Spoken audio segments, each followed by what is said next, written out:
Hey, peace, power, and profit, everybody. See if I can see these comments.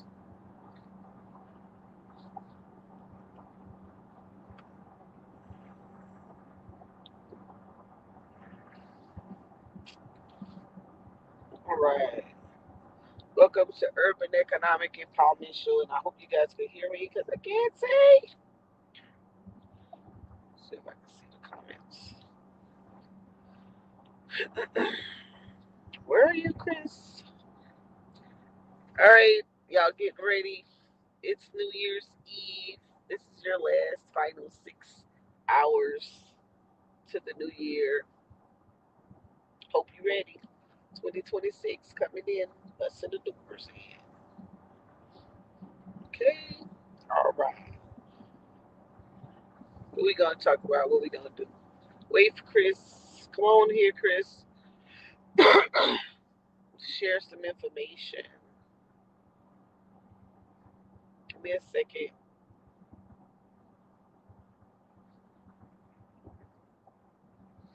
So much has happened.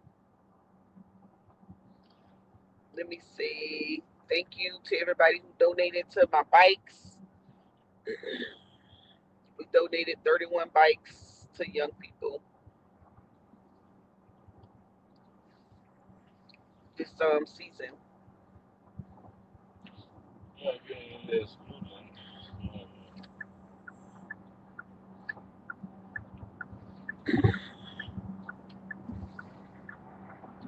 Yep.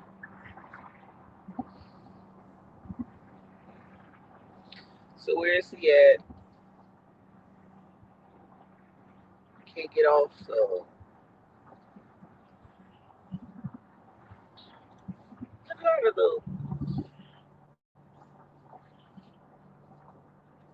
so much happens in 2025 that I don't even. I need to figure out a chronological order to talk about it. Waiting for Chris, Brandon, where they at. They wanted to go live. Um, well, until they come on, I can tell you, you guys need to be getting. I know you about to go turn up somewhere, but they get your taxes ready to go and prepared and ready to file on time. I'm ready to file mine. Here, don't wait. Hopefully, you're not backed up, and you have all of your paperwork in order to file. You know, you remember January, if you guys owe student loans, they supposed to be drafting. If you're in default, they coming after your paycheck wages. So hopefully you all already contacted the Department of Education and came up with some type of payment plan. I would hate to see half your check going due to student loans. And you know, once they start garnishing, it takes a long time to adjust. So I hope you figured that out by now. So let's see what else has changed. So there's been some changes. Some of the certification programs have changed. Oop,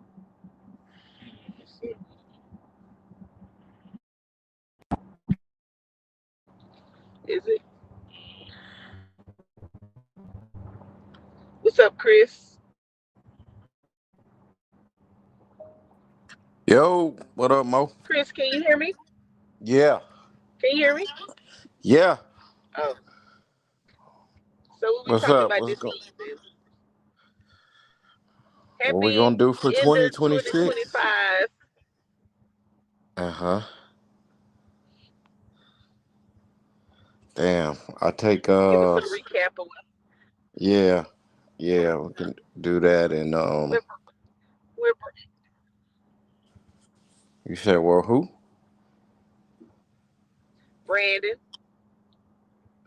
Oh, I don't know. I told him and Price to pull up though. Yeah. So it's the Uh, end of the year. I'm sure you have some good recap to talk about. in reference to the market.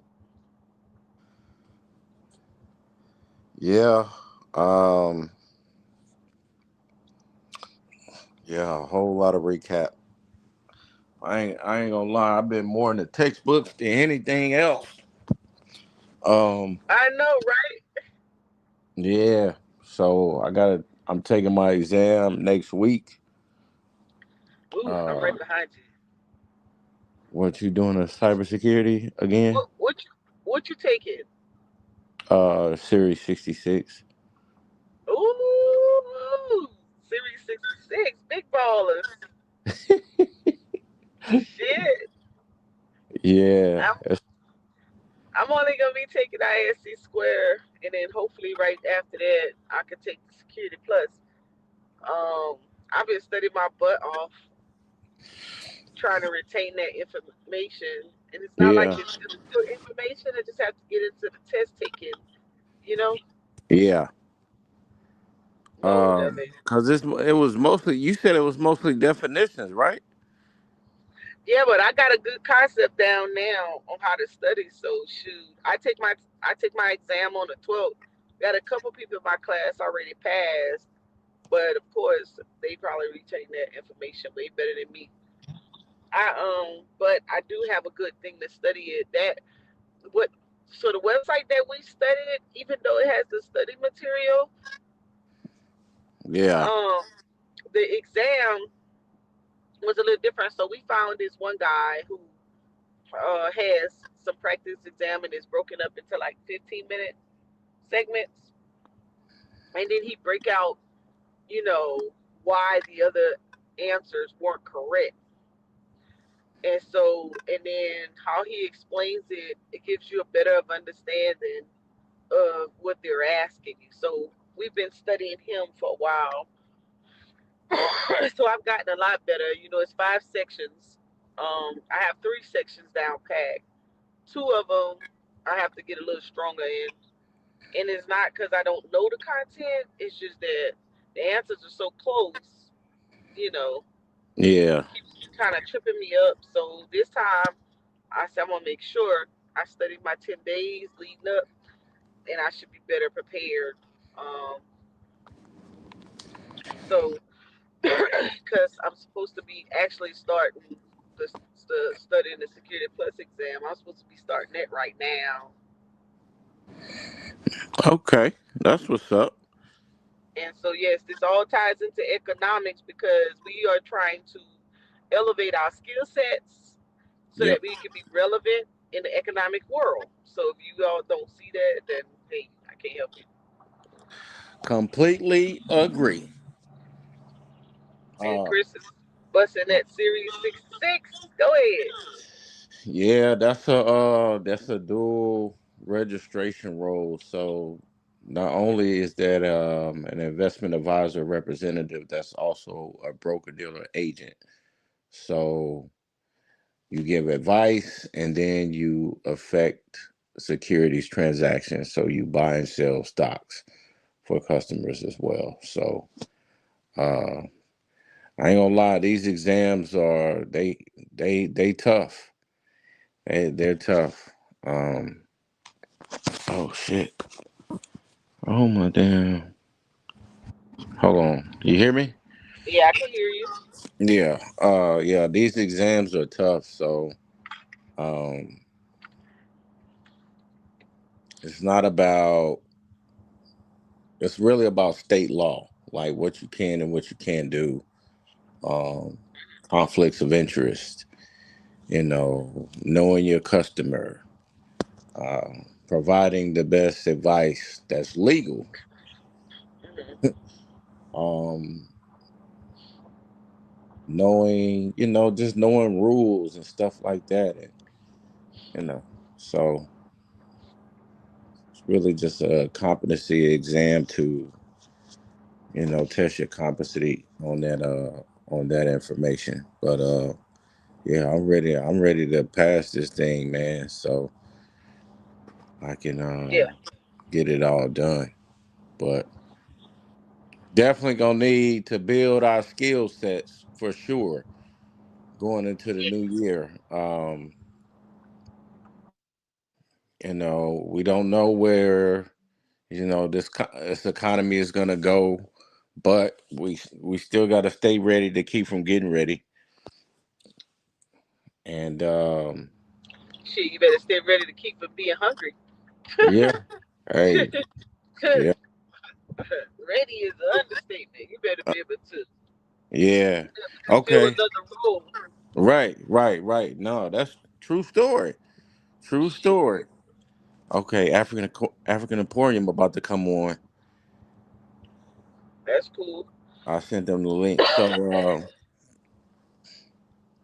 he said he got a little time, but yeah. So man, like also, studying this material mode is, the fundamental differences like between our people and other ethnic groups, like just from the ground level. We don't know you know a whole bunch about an estate, a trust, revocable or irrevocable trust, why you need one. um what kind of, if you wanted to start a business, like what kind of business do you want? Do you want a corporation, or do you want a partnership, or do you want a sole proprietorship? Do you want to limit your taxes? Do you want to protect your personal assets? um do are you big enough to incorporate yourself to become a corporation, where you have people that scattered across the nation or even the globe to want to invest in your business and your vision? How do you do that?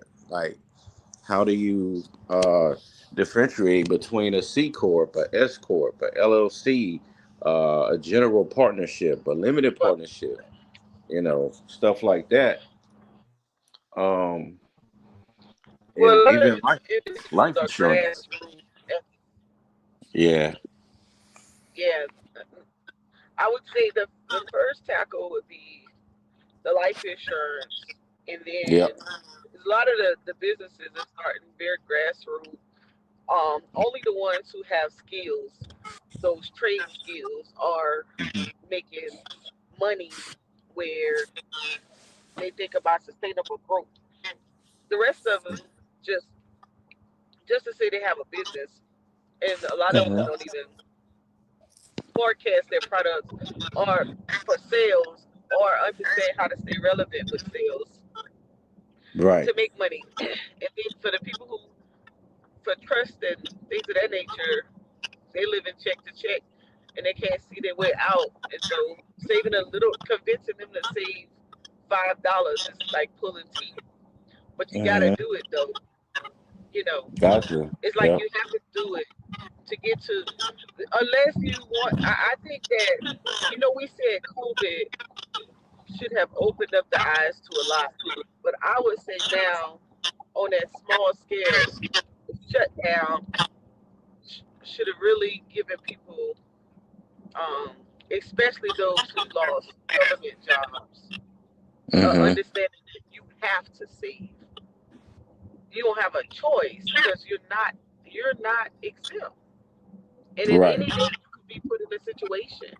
And for the very fact that some people aren't making it to like a retirement pension, that you have to get into these mindsets. And so, here they've started. I noticed they start doing a lot of retirement classes. Okay. Yeah, yeah, I thought it was interesting. I'll pull it up. I can't do it right now, but I'll have to Yeah. share it with you when I get to a computer. But um, when I saw it, I thought about you immediately. I was like, man, Chris talk about estate planning all the time and retirement. And so in Lexington, at the library I think every weekend they do a retirement class, you know. And so I mean, I'm not sure what prompted, but I know that's something that I guess they're trying to get out in the airways to say, hey, you need to be thinking about your future.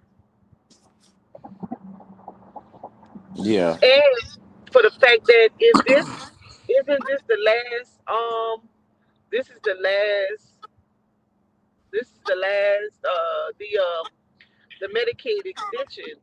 This is the last go round. So if they don't extend that, your home health care, in home health care, your elderly, how they pay for. I know they're already starting to see the impacts of premiums with health insurance, but Right. also with your those individuals who was getting support for in home health care or maybe independent living or things of that nature. I think that's going to be impacted. I'm not sure Mm-hmm. how much yet, but I know I've helped to help um some people who I know that's older than me that wasn't Yeah. prepared for those premium changes. Let me put Right. this thing on my Apple Pay. Apple Pay. Mm-hmm. CarPlay. Both. Disconnect my CarPlay. Oh, okay. You don't know where you at? Headed to the bus station. Oh, okay. Hold on. Um, I need to take it off. I got a realtor coming on too, Mo, That's if cool. you don't mind. That's my girl. She from Louisiana. See how I can take it off. Um, Damn, I forgot how to disconnect it. oh, Yeah, but you see where I'm going with that? How yeah. things have, just the way, like you said, things are changing so very quickly that even what we need to know, now you not just need to know it, you also have to be prepared for where you are. Like we we have some major changes because we just lost two contracts.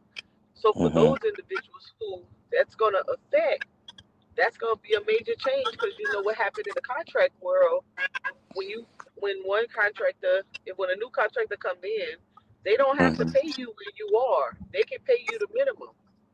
Right.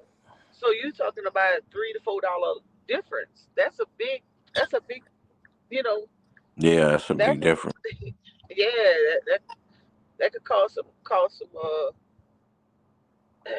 some major damages amongst some people. Hey, peace, power, and profit, African Emporium. My brother. Happy end of the year. Hello, hello, beautiful people. What's going on? Peace, power, and Peace, profit, power, everyone. peace, power, and profit, my brother. How y'all Woo doing, woo. man? We Y'all good. enjoying this pre-New Year, new Yeah, calendar, New Year? right on. Good to see you guys. Good to hear your voices. For sure, man.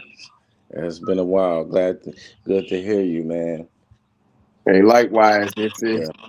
always, feel humble, when we come amongst each other. And I was messaging Sister Shaniqua. She was sending her end of the year kind of salutations out to everyone too. And I was just letting her know, man, this is a good time to kind of, you know, do my round robins as well. Because I know people Right. are going to be out enjoying themselves or whatever, and feeling in a good mood. So I feel like it's a good way to get an energy boost and share that love, pay it forward.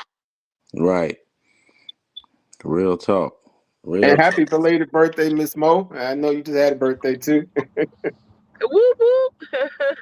This is Yeah, that season. It's a lot of babies in December. you know it. You know it. Definitely turned over that golden leaf. Yeah, that's it. I'm ready Still a though. young lady. I'm ready. I'm definitely ready. I know I was in the nest line. This guy, his birthday was the same day as mine, and I probably got him by like I don't know 25 years or so. And he was like, "Wait a minute, how old are you again?" I said, "Yep." He was like, "There's no way." I said, "Yeah, I don't be messing up my life." Hey, you know what? Good health and wealth, man. Health and wealth. Real talk. That is beautiful, man. So I know you guys are building as always. I'm always in listening and learning mode as well. And you kind of just you guys doing like a little recap too of the year. Yeah, we were sharing. Yeah. We started out sharing where we are.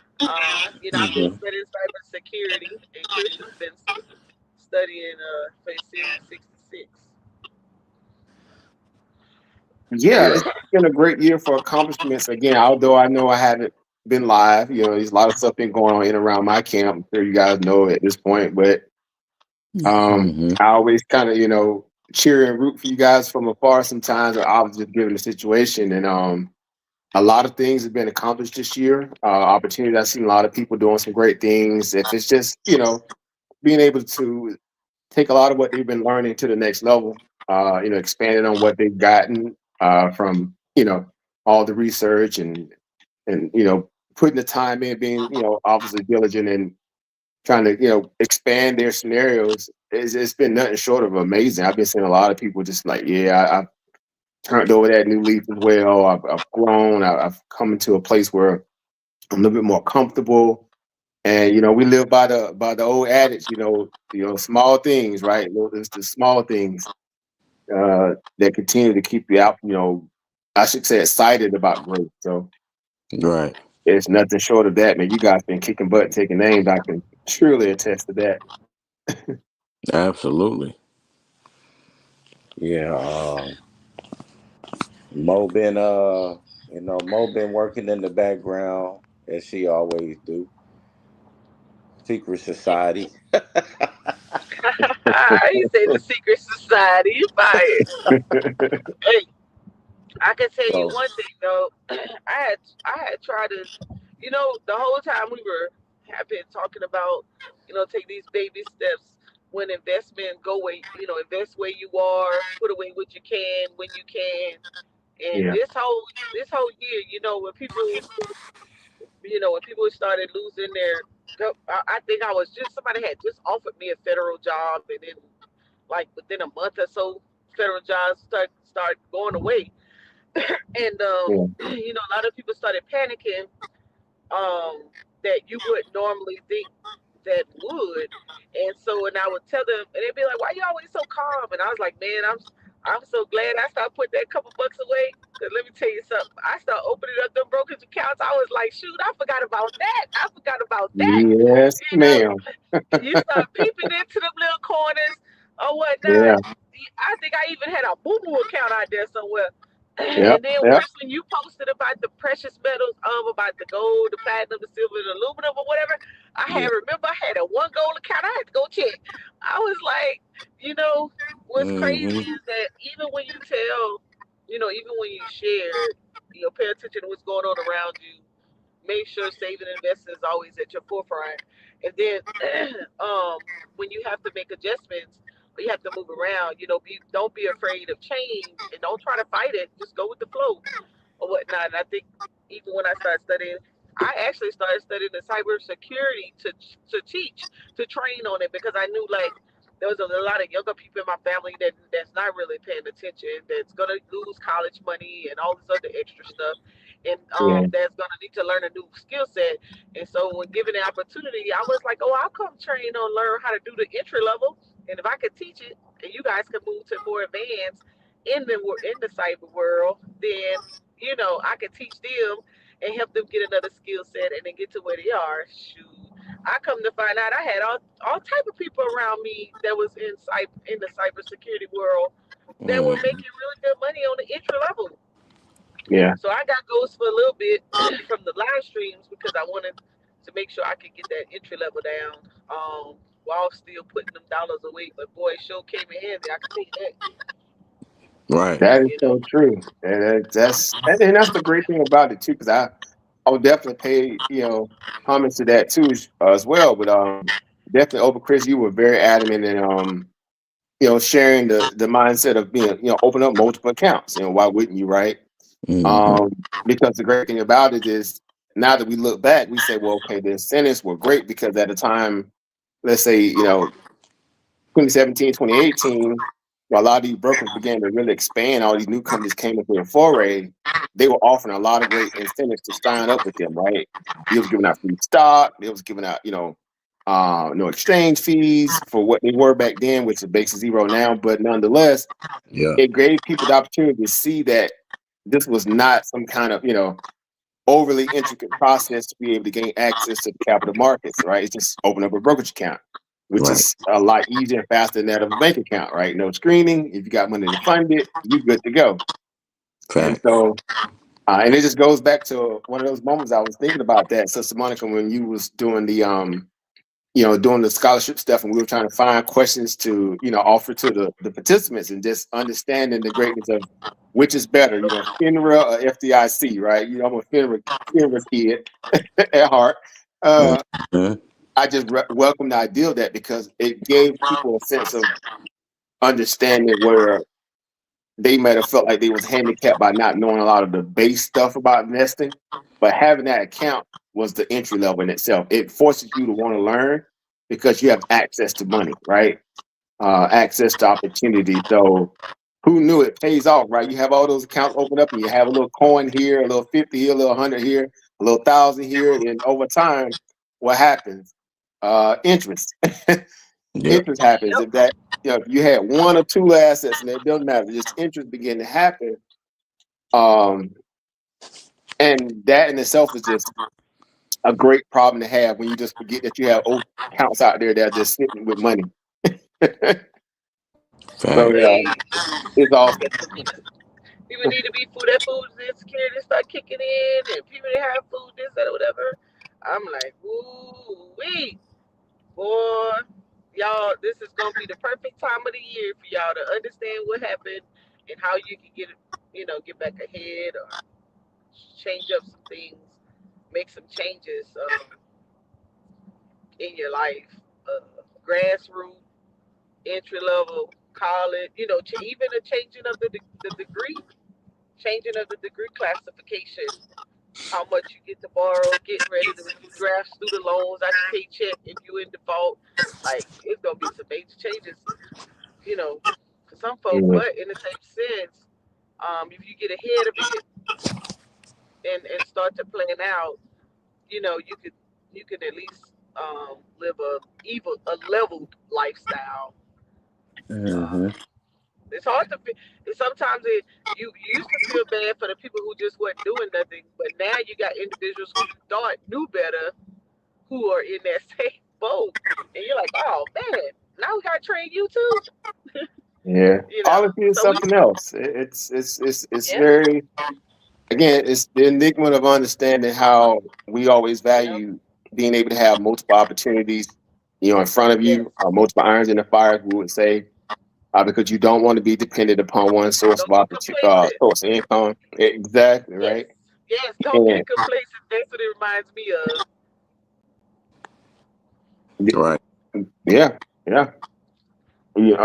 Again, those especially those young people who are coming into the, like you guys definitely been following, like we have too, even before, we have these administration changes, and the condition of getting young people to realize that their growth doesn't lie in policy alone, right? It has a benefit if you are in a specific need of it, i.e., government, work and contracts, and state legislation values that happen to, canvas you and what you're trying to do as a professional.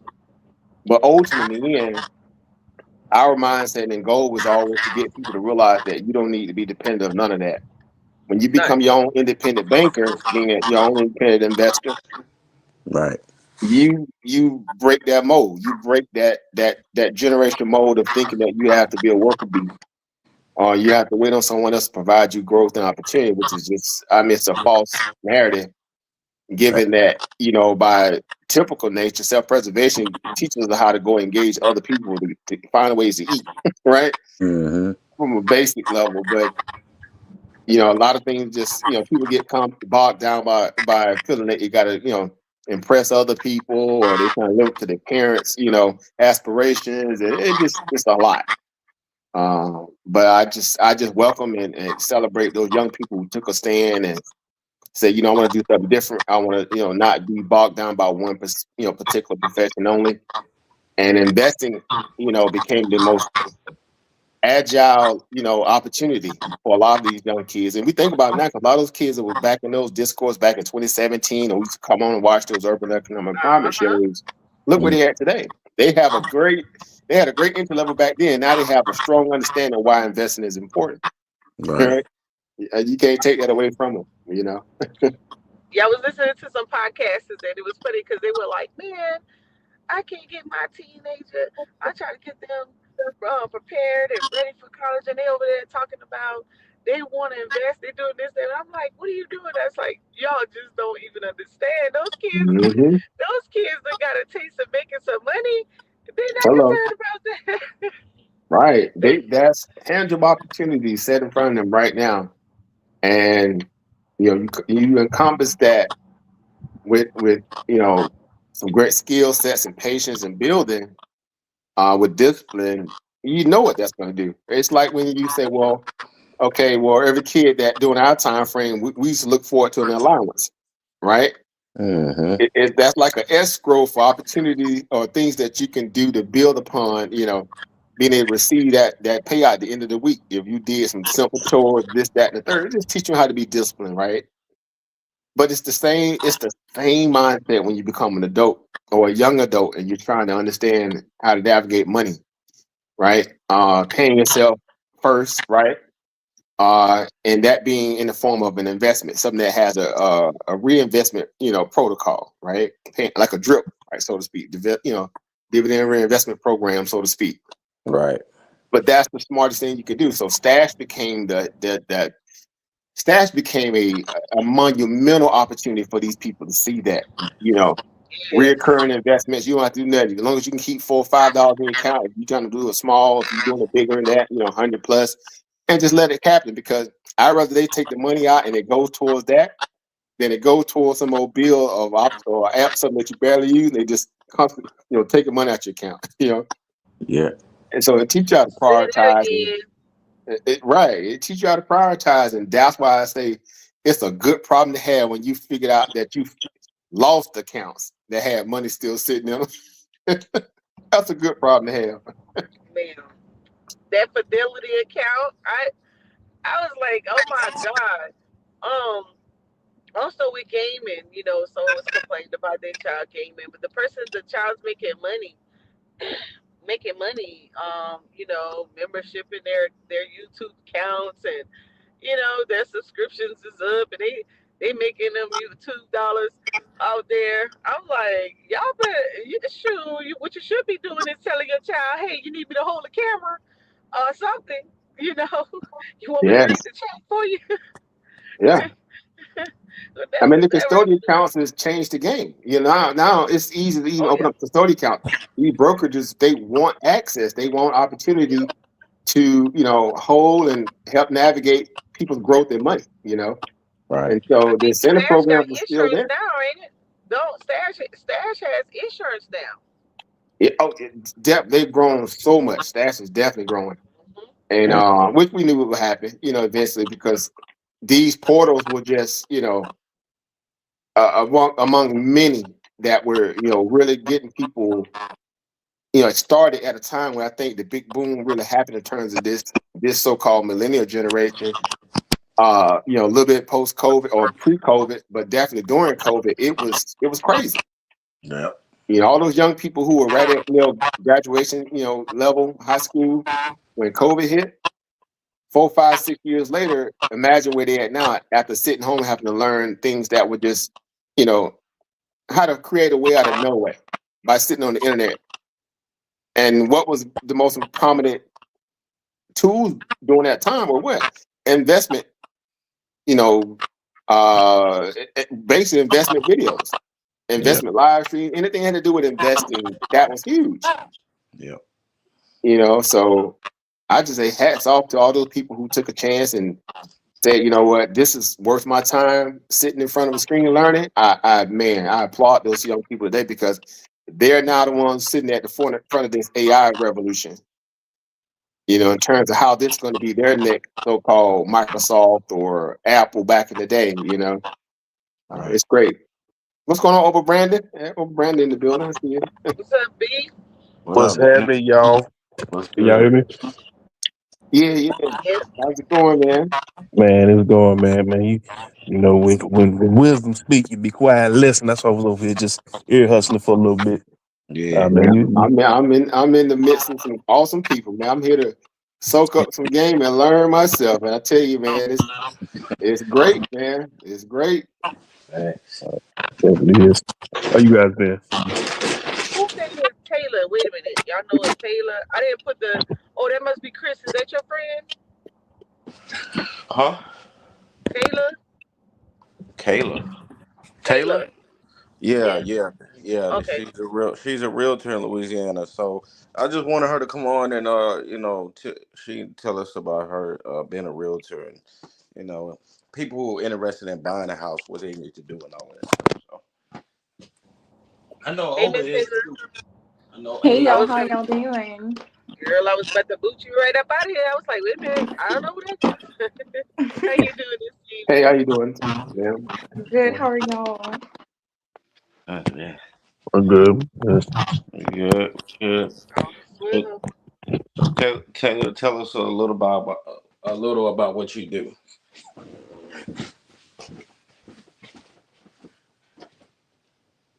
Hello. Oh, is my mic on or what? we can hear you. She's on mute. Oh, Taylor, you gonna get off mute or what? I can't really hear you guys. I'm sorry. I think it's my connection. Oh, All right, I moved closer to my router. I'm sorry, guys. What did y'all say? okay. I asked you to tell us a little about yourself and what you do. All right, so I'm 31. I'm a real estate agent for the state of Louisiana. I represent like the North Louisiana region from like Monroe to Little Letter Shreveport. And I've been a real estate agent. This is going on my fourth year full time. And I ended the year with closing 44 deals, which is pretty exciting. And I was able to make my first six figures ever this year and get out of debt. So this has been like the best year in real estate I've ever had. Congrats, congrats. Congratulations. That's an awesome, Congratulations. awesome feat. Thank you so much. So, um, how was the process? And I think African Emporium probably can speak about this too, and Mo a little bit. I don't know about Brandon, but when a person wants to buy a house, like what do you do as a realtor? How does that process work? When a person wants to buy a house, I mean, every agent does it differently. A lot of agents out there just automatically send you, like, okay, you want to buy a house, get pre approved. But I have recognized very early on that we don't have the education or background or even have the familial history of people buying a house. So I don't send them just straight to a bank. I actually like to meet with them like a year beforehand, before they actually start shopping, because I want to get their credit together. I want them to know their options, their grant assistance programs out there. I want them to know the realistic landscape of what it looks like to buy a house. So every first step starts with a consultation of us basically addressing your needs and wants in a house, your budget, and also, but most importantly, what your financials look like right now and what they need to look like in order for you to get the best loan possible for the budget you want. Can anybody attest to that? That's a great entryway into, again, being able to build a great, database. And right now, the realtor market as a whole has been also monumental, if you ask me, going through a great metamorphosis with the new AI expansion. Because Mm-hmm. now, with that, you're getting whole spreadsheets in seconds that Mm-hmm. would take data collectors and months and months to compile a lot of different things when it comes to all these different parameters when it comes to buying a home, from the demographics to the layout of land to EPA concerns, schools. I mean, so it's so much more better now, I think, for realtors, Mm-hmm. where they don't have to sit there and have two or three people they have to depend on to get data about you know certain again, subdivisions, whatever, to offer Mm-hmm. that to their clients. They can do all that stuff from their own within their own right now, For sure. by having access to the AI, which grants you the ability to canvas a lot of those people who don't have the time to do that kind of data compiling, which is a lot easier than it used to be, and Mm-hmm. you can present things to clients a lot easier now. For sure. And I think that's a great win for you guys, and I'm pretty sure you leveraging it. I Oh, can hear from the way you speaking that you're kind of already using those things to your advantage, yes. and it's only going to get better because again, as AI expands, it only makes it much better. Our nemesis is always going to be obviously what interest rates. We're beholden to government, and Mm, bad or good fiscal policy to open up those channels to get more people excited about wanting to buy. mm. And now that we're in our cutting cycle, I'm sure we're gonna stall out next month more than likely. But nonetheless, we already cracked open, 3/4 basis points already, which is great than it used to be.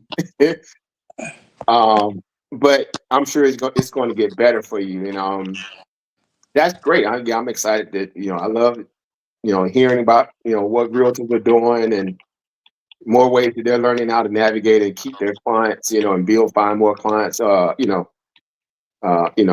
keep them ready, for opportunities that may come up, afforded to them. I agree.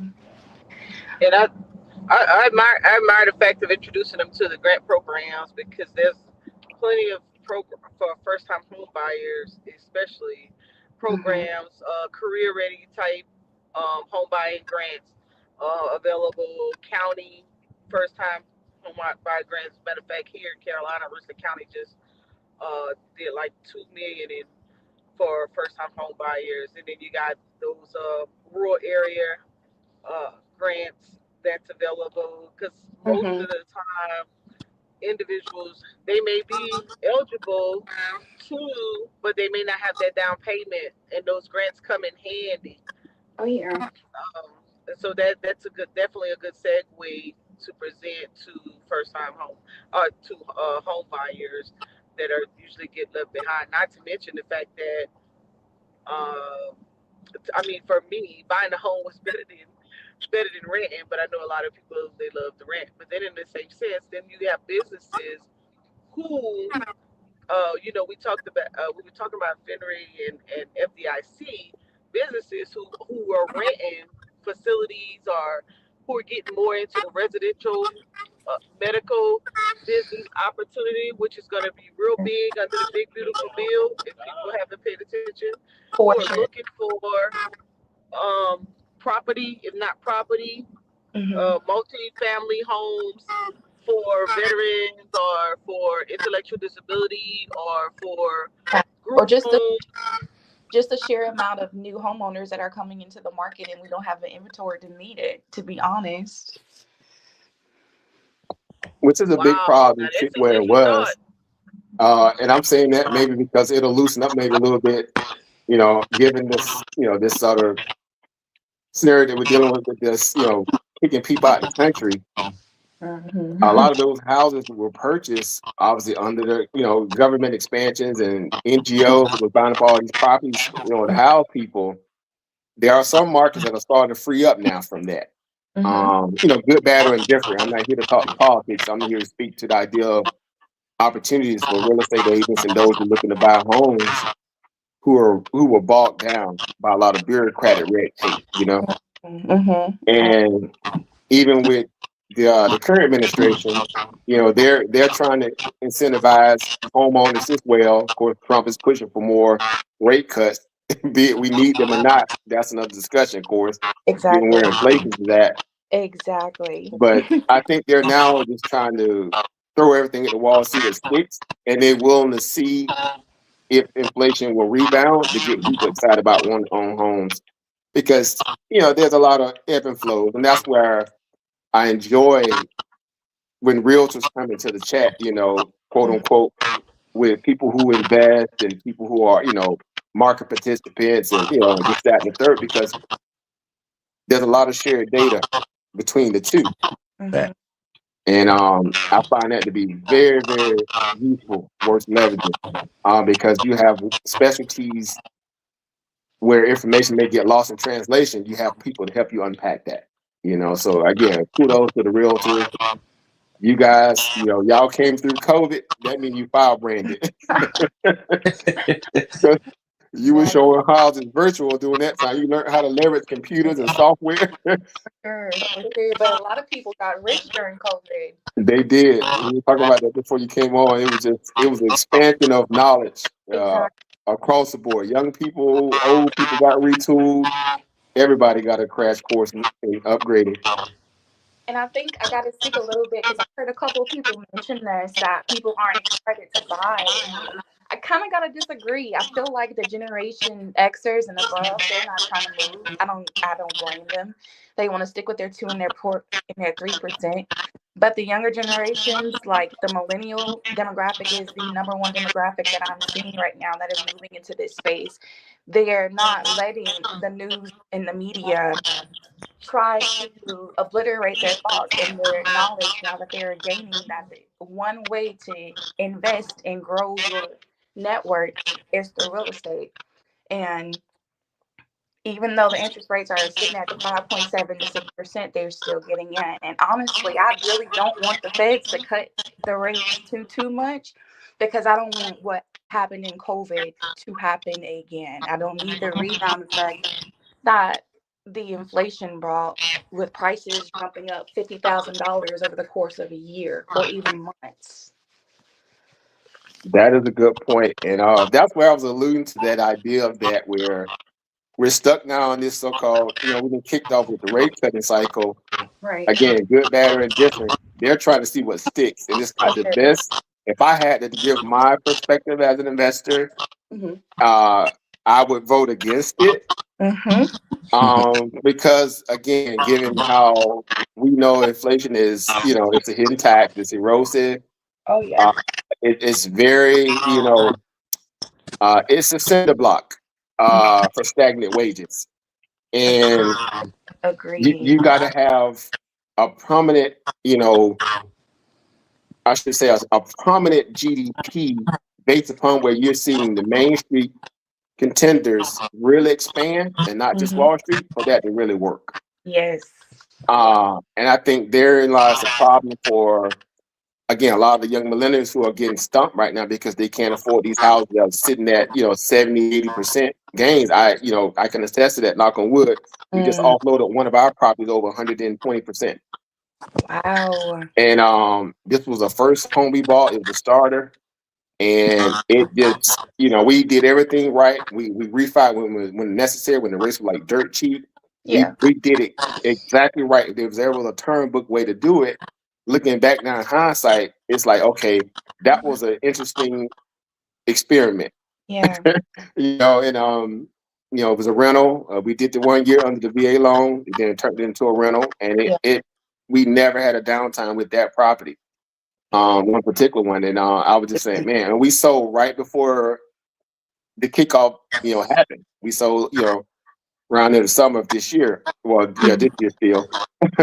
And it was just right before everything went crazy, in turn. I say crazy, meaning we had that high peak, and then we kind of stagnated a little bit, and now markets are trying to, grapple with interest rate cutting cycles starting to happen. So there are some houses that are still holding their value.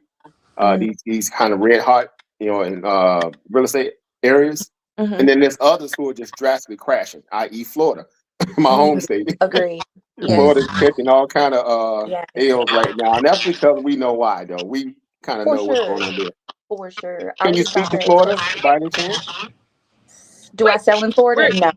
No, can you speak to Florida? What do you think about that real estate market? I honestly can't even speak to it too much. I'm really in just honed into the Louisiana and Texas sector. So that's what I was going to speak on. I think that when it comes to the story of appreciation versus just stagnancy, it's just all about where you are located.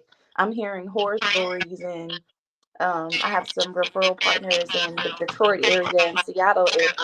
Their market is stagnant, if not depreciating. Meanwhile, in Texas and Monroe, the big conglomerate corporations are coming down here, buying up property left and right, and our market is thriving. Is that because of the data center that's there, though? I mean, that came to Louisiana, the Shreveport area? Yeah, the data center definitely. There's a new construction community out here, and I think of the 10 that are being built, I think they have 8 of them. But as a realtor, that kind of scares me. Don't get me wrong, the short term money, the quick buck is cool. But when these people leave in 4 to 5 years, I'm very afraid of what it's going to do to just us regular folks. I can attest to that because I actually live in ground zero data centers. Mm. It started in my area really bad. Um, is that my phone? I'm getting a Oh, lot of feedback. It's me. It I'm might. going on mute. It's me. I'm going on mute. oh, okay. I didn't know if it was mine. That's still here. Is it? Let me see. Can y'all hear me? Is it bad? Yeah, we can hear you over. Okay. Yeah, I was just kind of second want to attest to that, Sister Taylor there, because I live in the ground zero area of the data centers here in Nova, Northern Virginia. And this whole entire area from Leesburg, Ashburn, literally Ashburn, is now expanded all across down into Manassas area, probably headed out to Gainesville. But this was like ground zero to all the data centers because this particular area, I don't know if you guys are familiar with it or not, but this is considered to be the Silicon Valley of the East Coast, like Reston, Herndon, Ashburn, right, Chantilly area, like that northern Fairfax County area of Virginia. It's loaded here. And I remember a lot of these, large swaths of land that were just being bought up by the data center people, and they just start constructing them. It takes them really no time to even to build these buildings because they basically a hollow shell used for service, basically, right? But what we start noticing over the years is the same thing that you're speaking about, the idea that we don't know the long-term effects of having so much of this, electrical interference and the radio value of it and all these different, issues that could possibly be an issue later when it comes to the cooling of them, which is a big problem here because it pulls a lot of water to cool the data centers. And I can say we kind of had a crash course on that, given that when we came to the crypto boom, a lot of the miners were trying to buy up a lot of properties next to these hydro dams and hydro, ecosystem where they can use the water to help cool out of these server rooms, right? And that was supposed to be the same kind of energy they was using for it with the data center, but it's just a lot of those, spots had already been bought up because nature only has so many wells, water runways that you can attest that are not, protected, so to speak, right? Be it federal or state grounds, they're protected. You can't go any further than where you can go. So, and I'm saying that because there are now cases where people are starting to have issues with them, right? A lot of issues. There's a place down in Georgia as well. They're experiencing it. Yeah, you guys Memphis. heard about that? But the case in Georgia as well, like the people complaining down there as well. Mm-mm. Can you But tell me yeah, a little what happened? what they're starting to realize from it is that number one, electric bills are going up. That's the first problem. So a lot of the data centers, what they did do, they brokered deals with the city and the cities. Because like anything, if they're offered to bring jobs into your jurisdiction, well, the incentive is that you either get a tax break or we're gonna provide, or we'll, spread the cost of the tax for electric, grids to kind of, handle that extra load. Right. We spread it among the citizenry. And the benefit will be, well, we'll be able to employ some of these people so to kind of be, you know, a even keel, which is not, because it again, you talk about a lot of people who potentially could work at these data centers, which is next to none because you don't need a lot of people to work in a data center. That was the number one kind of field that they told. It's not like an Amazon warehouse, right? You only really need a few tech people there to make sure all the I's are dotted and T's are crossing the wires are good, right? Mm-hmm. So it was more so based upon the construction of the buildings. They didn't tell the whole story.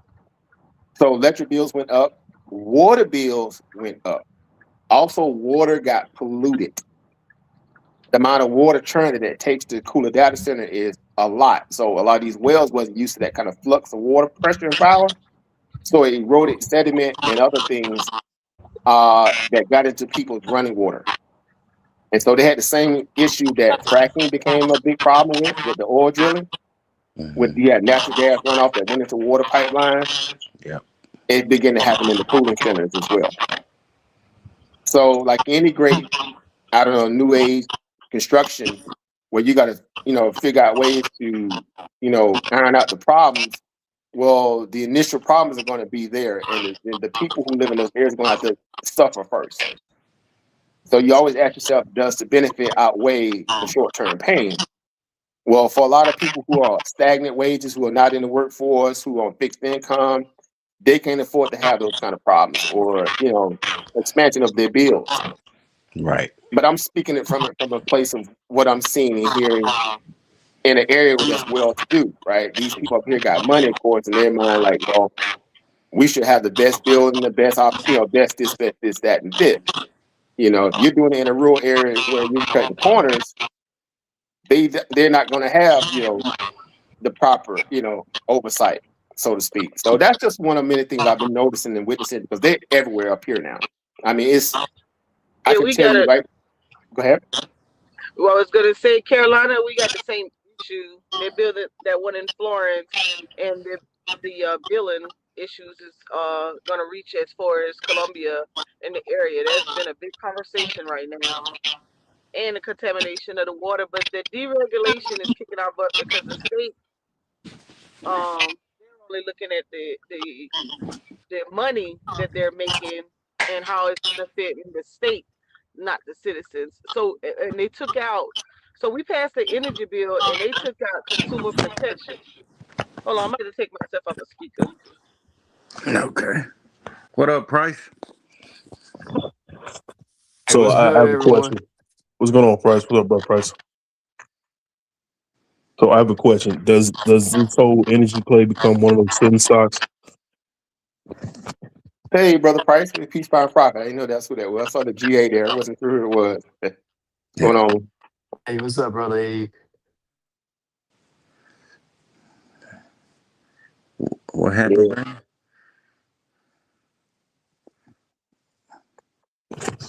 No, I just had a question. The whole energy aspect of it. Do you guys think it becomes a sin stock now or no? The energy aspect of it. Well, I mean, investing into these data centers and knowing the consequences and the repercussions that comes out of investing into these data centers and stuff like that. I think if I had to give my opinion, this space I've been following, because I remember when a lot of this stuff was kicking off and we were covering some of these stocks. It's weird too, because over the years we've probably forgot more opportunity than than we can imagine. Right.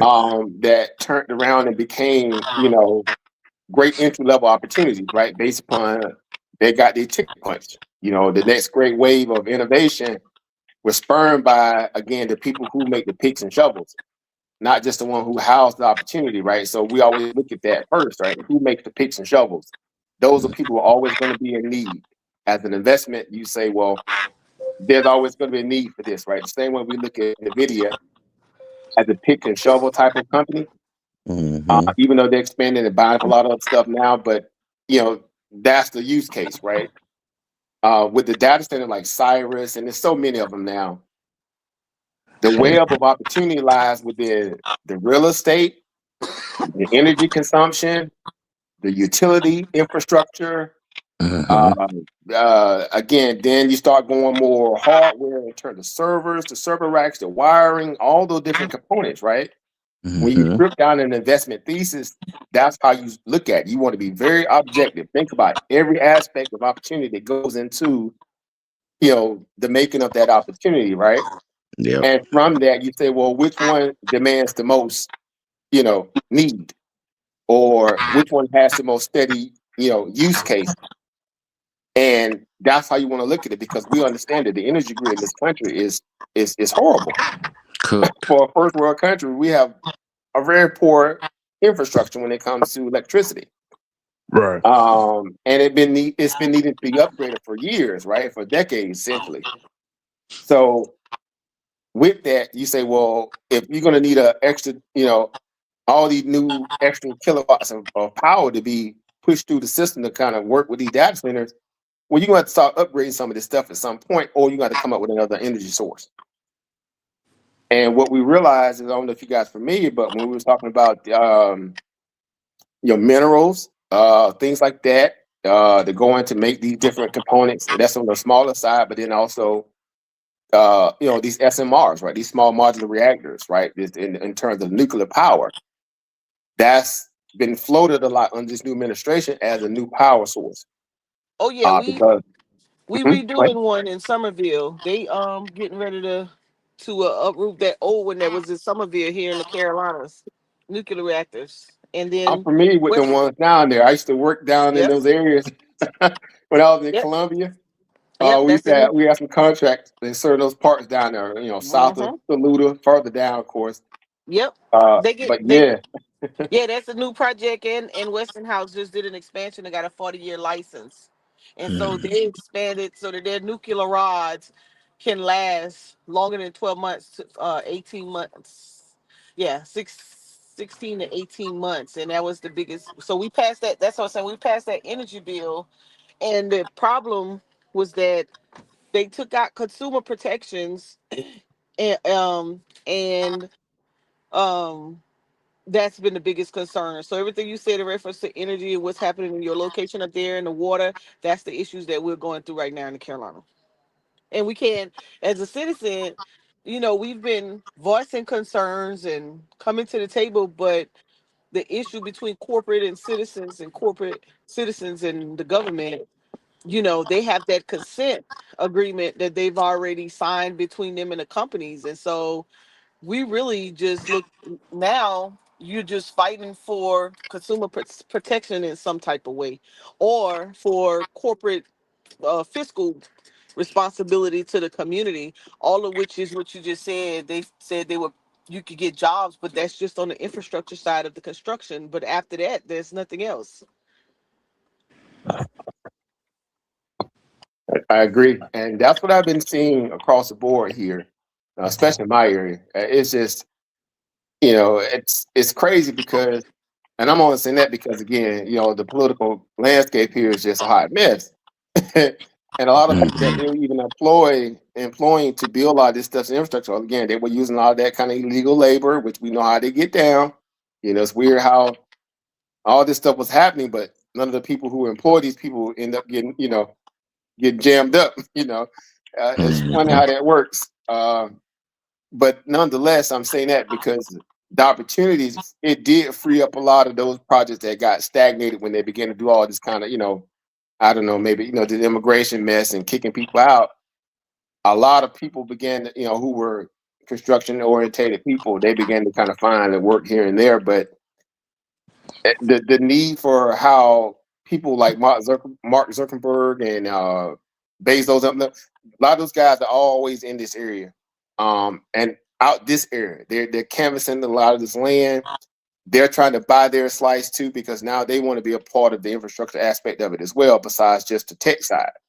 And that's what you're starting to see now, where companies like Simon Property Group and Blackstone, your normal enemies, you know, used to be, notorious for buying up a lot of properties, commercial that is, and just large swaths of land.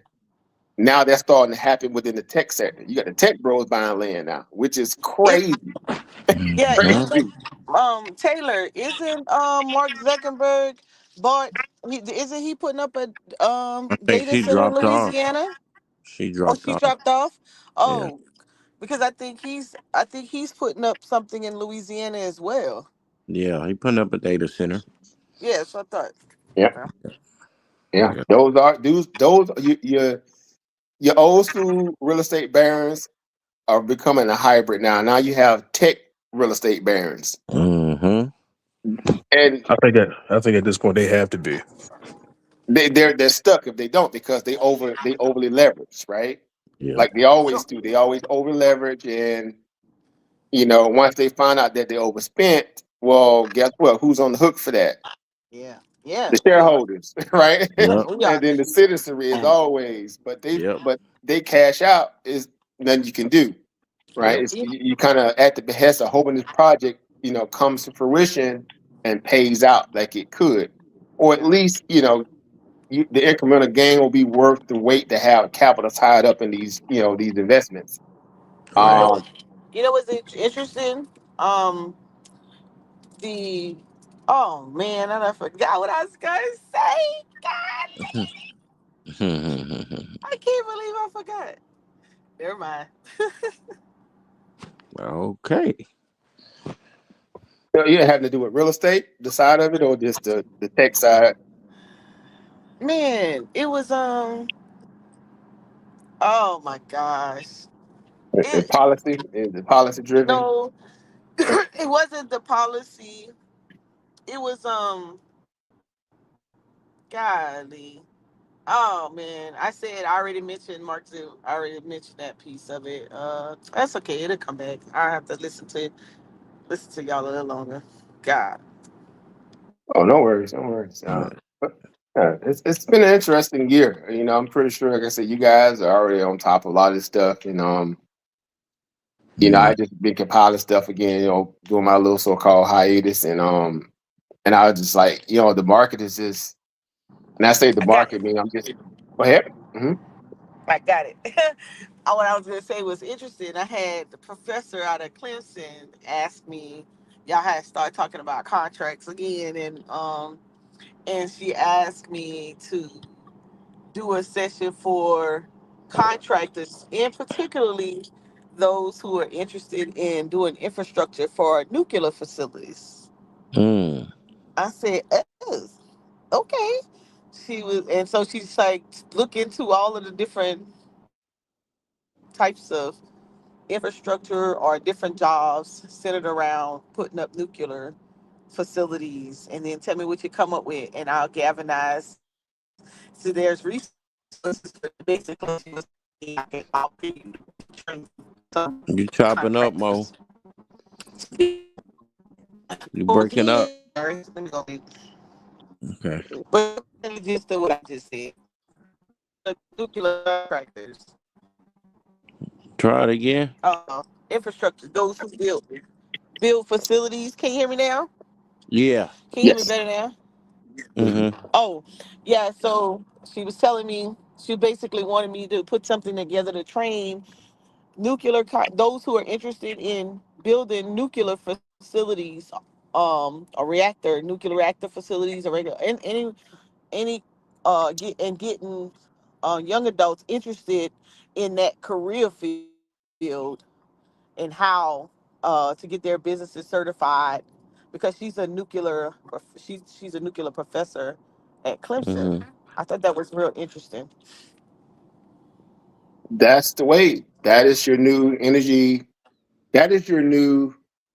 It's weird, and I'm saying it now in hindsight, but I'm so excited to know that we spent a lot of time talking about a lot of the nerd stats at a time when a lot of us were really getting excited about investing in time, in terms of how to really go out there and hunt and not just wait for the meal to get cooked in front of you to try to think about the investment aspect of it then, but more so what's driving it, what's behind it. And what we realized was that when we went through the whole COVID boom and we began to do all that data, data scraping for the companies who will benefit from, uh, the use case of coming up with a remedy for COVID. Well, Mm-hmm. what did we realize doing all that? We realized that the web was number one expansive, and then number two, who are the so-called, not necessarily even the the benefactors, but a lot of the companies that were basically next to dead, you know, Mm-hmm. how they submitted and started going after all this global government money. Spec. Yep. Mind you, it was not just America; it was global because you had the WHO, you had Yep. all these, you had Mm-hmm. the consortiums all throughout Europe, China. Everybody had a vested interest, right? Yep. Mm-hmm. And so it was expansive in terms of how now to start looking beyond just your own so-called neck of the woods for money. It's everywhere, right? Right. When there's something big that's on the table like that, and the data center perspective, and with all this AI stuff, well, guess what it's doing? It's retooling uh, local jurisdictions, federal, global people now to start looking for different ways to even probably expand their own infrastructure Portfolio. to Yep. handle the future, what's coming. So now Yep. people rethinking their energy grids, people rethinking their water conservation. They're rethinking a lot of different things and how to make these things more durable, if you Right. will. They got And if you guys remember how we broke down all the particular companies that will benefit under the Biden presidency, we Yeah. broke all that stuff down. Mm-hmm. Well, guess what? Yep. The same was happening with Trump. We talked about what? The nuclear reactors. And we talked about companies like Oklo Fossil and fuel. New Scale, all them early on when they were like, $7-8. Yep. you know, $3-4 here and there, and them stocks end up going over $100 plus, or some of them $50-60 a piece. And within all of that, you say, well, the filament or the intricate, the breaking down of all those opportunities too, it goes back to the grand old, safe investment in gold and silver. you Right. know. Yep. So it's weird when you look back and start thinking about the spider web of opportunity when you think about a particular industry, how you can just break it all the way down to its most least common denominator of opportunity as an investor. And I say the same thing when Sister Taylor was talking about real estate, and I'm like, now with AI, I've been able to really go on AI and just put out, tons of data about a particular area in the real estate and the historical aspect of it and everything, all that from the fingertips of my cell phone now. When before I would have had to go and hire somebody, or if you don't have the time, you need a good solid real estate agent who's up on their game Right. and that will know how to canvas those different new tech derivatives and give that client exactly what they need and save them that time and money if they don't have it. So there's always a need for something or someone. That's a fact. But She's it's back. interesting, guys. I'm excited to see where the next Yeah. scenario is coming. She's back on here, Mo, if you want to ask her what you want to ask her. I was saying that Mark Zuckerberg is Oh, building a yeah the meta facility data center. in Louisiana. Was that in her area? Yeah, it is. Okay. Because Yeah. then that would be the second one, right? Yes, That it was is. yeah. I think it is. Yeah. And see the worst part. So we talk about preservation. You talk about land preservation. That part right there is very difficult for like some of the elders to understand on. If you don't do anything with your land, they coming after that rural land for these Yeah. data centers. They want it. Sure, boy. The lands that used to be owned by a lot of the farmers here, I know for sure. And some of the areas that I stayed at over here, they have been bought out. And they expanded that land and made more residential property. So what that tells me is there is a price that you can pay to get that land, because normally these people hold on to that. That's very near and dear to farmers and people who just own their land. They want that. But if BlackRock come in, or Blackstone, or any other of these you know big uh firms come in, they got a vested interest. They're gonna ask you what's your price. And guess what? Sometimes you ain't gonna be able to refuse the price that they give you. You know what's sad about that too, Over? Yeah. The people who are sitting at these city districts and down at the city hall, Mm-hmm. these people are brokering these deals without the citizens giving them the proper Yep, votes. Yep. yep. I And witnessed that several scenarios with this data center stuff where you had one person playing God over residents, best interest. And after it was done and this stuff is signed and these people went forward doing all this stuff and the citizens found out after the fact, well, guess what? You finna spend all that time Yep. trying to yep, catch up to what happened. By the time you get all that stuff uncovered, it's too the late. building You're is right. already up. It's Yep. Yeah, already they operable. changing the codes. Yep. They They go. changing the codes, Yeah. and Yep. it is. But this is the American way. We know this is Yep. how they operate. It's nothing new. Yep. But I say that to say this again, where I say, well, you know, I'm I'm a stickler for not being stagnant when it comes to being able to keep up with what's going on Right. in your community, but also technologically, where at some point you got to kind of keep your irons to the fire with the growth and expansion of certain things because it can become a scenario where it can hit your community. Yep. If you're not read up on those things, you won't know how to fight it before it becomes a problem, if it becomes a problem. But nonetheless, you need to have the first say so whether it's good or Mhm. not for your community. And but this area, it was just like these people here, they Yeah. don't care because majority of the people out here where I live, You got that 80, paper. 87, 89% or 90% of them are immigrants. Yeah. Immigrants, guys. Yeah. I'm talking about Yeah. some of them just Yeah. got off the plane yesterday Yeah. out of India, and they landed them right here, and they're Mm-hmm. going to work for Oracle and all these these corporate hubs over here from Tyson Corner area up Yeah. to Reston, Herndon, all the data center stuff and Yeah. the Google Gamas, all that stuff is right here. Yep. And these people don't have a vested interest in the land because they're immigrants. They're not Yeah. staying long.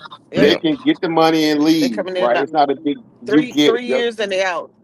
they Yep. can leave like it ain't nothing. So We're and doing they the putting them. same thing right now. They don't work Yep, visas. So yep. AE Mhm. speak. So you and Miss Taylor, y'all speak to. So let's talk about the other side of real estate. Then for those who don't properly deed their property over, you purchase the homes and you obtain the land, and then life happens and paperwork don't properly get deeded over, and then it gets sucked up.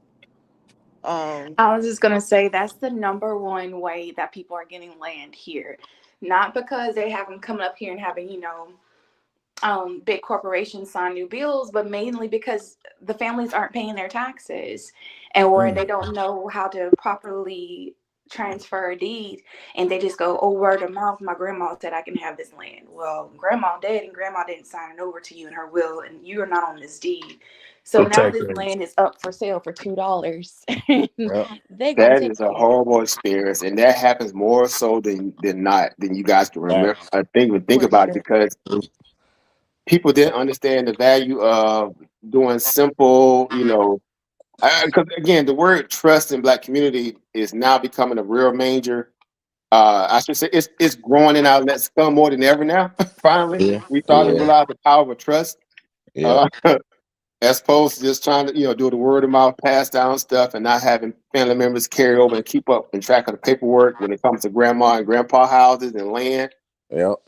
We saw that how it could be a nasty takeover when tech people come into your community and out you off your land Mm-hmm. because all the siblings and the people who don't have the proper wherewithal to know how to keep up with grandma paperwork.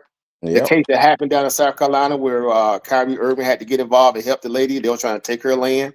Yep. And I don't know if y'all from me remember that. And I but that remember. happened. It's one Yeah, that's happening in Philly right now, in Pennsylvania. it's crazy, They right? These came are and got I us call it shit. Oh, Yep. heirloom it, land it land, it's as land simple. scenarios. It's as simple as cutting the grass. I have a vet dealing with that now. He went to the hospital, property next door, and the people came and cut half his grass and took the property piece where his lake was, took the whole thing Mm. because they sustained the property for 90 days. Ain't that funny how that works with the squatter rights and all this kind of Yeah. boundaries? Yeah. I was Y'all just know we about to had a say prominent that. case that happened in DC. I'm sure y'all know about it. Went viral about the lady that was squatting in the Airbnb. Yeah. That was Yeah. right down the street. Obviously, and the people that was involved with that, Right. it just went viral here, of course. And it was just like that's crazy how that is still an issue in 2025. Yeah. And see, that's the problem with again, no political spin to this or not, where you can bring in people, you know, through the means that they did it, but nonetheless, you put these people in these properties and they just began to just take properties and Right. just start squatting in them. And then Yep. guess what? They end up being eligible for squatters' rights. Mm-hmm. And you go down to City Hall, get the power cut on, you go down to get the water turned on. And it's like, how is this even able in 2025? Yeah, Are crazy. we That is talking about crazy to me. And you can't regular kick them out. It's like you can't. You got to follow the law to excommunicate people out your own property. That is crazy to me. It is. What'd you say, Price? No, I'm just saying, are we talking about regular everyday people, or are we talking about corporations and expansion agendas with corporations and governments? Everyday people. Everyday Okay. people. Yeah. Yeah, we just had to deal with that down here with our project. Like we had squatters in some of the properties that we have in Fifth Ward, and it took us 6 months to get them people out. And we are doing the same thing that lady was doing with that other black lady that was squatting in the property. She in there running a whole candle business, you know, out of that lady's house. She going on vacations and trips. And squatting in that woman's house. She can't. She locking the woman out. You gotta call the police to get this done. They say they can't do nothing. That's crazy. I'll tell you what. I'm gonna do something about it. And you might not like it. You might have to take me in handcuffs, cause that's just crazy. They really want some civil unrest to go on because that ain't just. It's happening everywhere. Every news station ain't just reporting it, but squatting is a problem, like a big problem. People doing that, they pay for an Airbnb for like a month and they don't leave. They just stay there. So I'm paying the bills for this place and they get to stay there for free all this time. I gotta go to court, pay attorney fees, take off time from work, can't do, my rounds or whatever. I may have a regular job and I got to do all of this and worry about this person. So, I did this to make extra money, but it's costing me more money and time and a headache just to do it. And you mean to tell me all the police say, "Oh, we can't do nothing." Well, they can do this. They got this right. No, that's crazy. Nah, that make you not want to be in the business of doing that because you did it so you can make extra income. But now it's turning into a headache that you got to really fight for your own property. Nah, I can't do it. And it's another black person too. Nah, hell no. Nope, can't do it. And everybody got quiet when I start talking. Oh no, Talking that real stuff, I'm man. yeah, it's true. I had another veteran, but he had I think he had gotten his 100%, and I think he thought that the realtor submits the paperwork to the assessor's office for the tax free, and or maybe he submitted and didn't get filed. Well, for whatever reason, that paperwork didn't get submitted, and so of course he owed taxes and he wasn't paying attention because he thought he was tax exempt.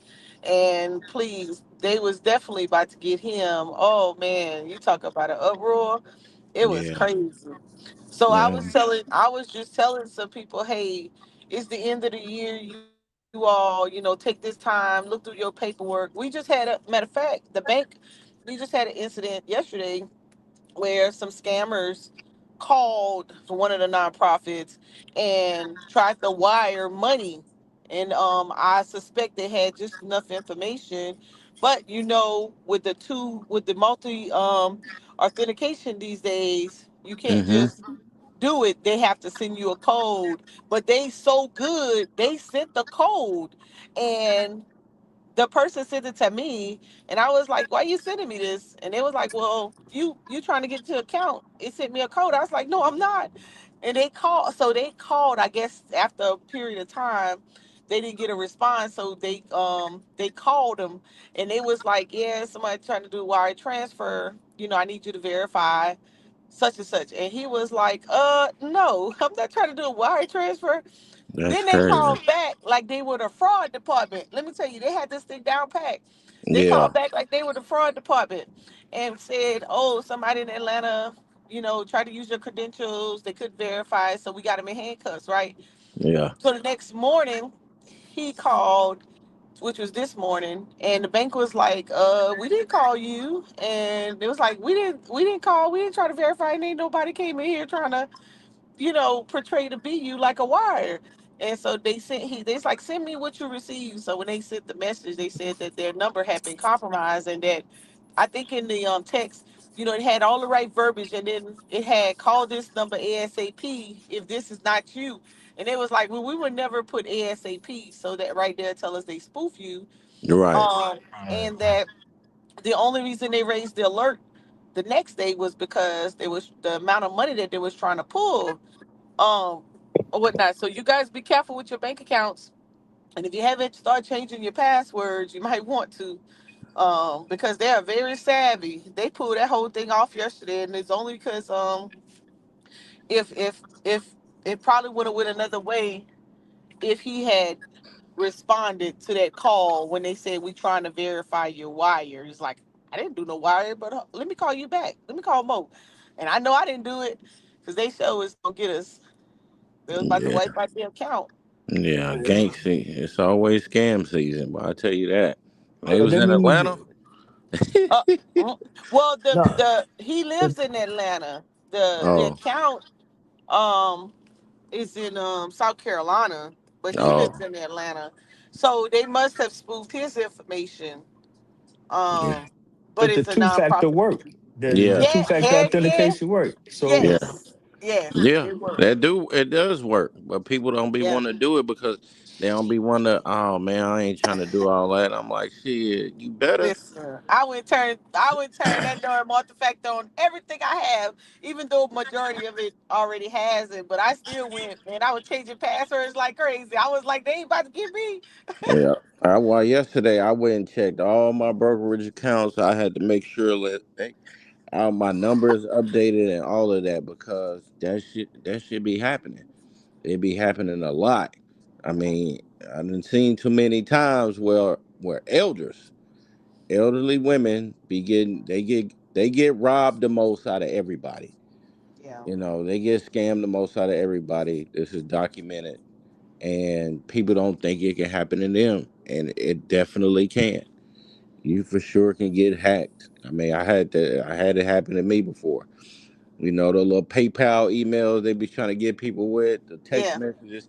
Yeah, they getting sophisticated with it, but you know what I'm saying? That's why you gotta be able to peep the game and know what's going on. You gotta know all the new scams damn near. So um My brokerage accounts, I never really got any emails from them, but I well, know I'm the regular saying like ones. you gotta make sure your stuff is updated, you know what I'm Yeah. saying? Because they will hit you. They will get you for sure. So I do that, I just did that yesterday just to, double check because scamming be happening. Um, but what y'all was saying about, having a trust and, having your paperwork done and making sure, whoever you designate to be a primary beneficiary, secondary, or contingent, you need to make sure you got this stuff written down. I'm not saying you may want to get with an attorney if you really don't know what you're doing, but you need to have this stuff documented, whether it's a revocable or irrevocable trust. You need to have this stuff down, impact, sealed away, so you can protect your stuff. Um, Oh, and you said something earlier. You said VA 1 year. What did you mean by that? You said I had just did my VA 1 year, something like that. So initially, how you get if you do a VA home for property, Uh huh. if because we get the best incentives, perspective, they require VA requires and it's federal too. It's backed by both, but that you have to live in the property for at least 1 year, 1 calendar year before you can put it up for rental. Oh, that's why they told me I could get another house. I was trying to figure that out. I was So, like, why am I eligible again? yep, and the great thing about that is that for us, at least for veterans or people, fall underneath that criteria, the opportunity really to expand on, on your portfolio is really good, especially if you're active and still moving about, right? Because that was our whole goal, was to try to, Mhm.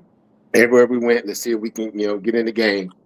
And it was just sometime where the market just wasn't, the best to do it, and it wasn't just economically feasible to do it. But if Mhm. you always look back in hindsight, maybe we should have did it anyway, and just kind of buried it, because the refi opportunities will come around at some point.